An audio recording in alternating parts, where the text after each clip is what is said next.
Hello guys, welcome to my YouTube channel. അപ്പം നമുക്കിന്നൊരു passion fruit കിട്ടിയിട്ടുണ്ട്. അപ്പം നമുക്ക് ജ്യൂസ് ഉണ്ടാക്കാം.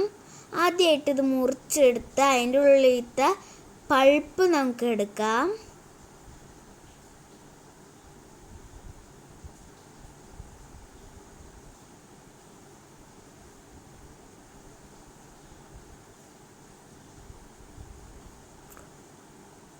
ഒരു സ്പൂൺ പഞ്ചസാര ഇടാം. കുറച്ച് വെള്ളം നമുക്ക് ഇതിലേക്ക് ഒഴിച്ചു കൊടുക്കാം.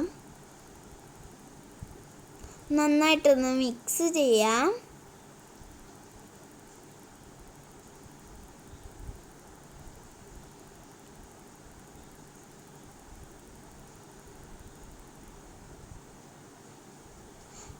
അപ്പം നമ്മുടെ പാഷൻ ഫ്രൂട്ട് ജ്യൂസ് ഇവിടെ റെഡിയുണ്ട്. നമുക്ക് കുടിക്കാം.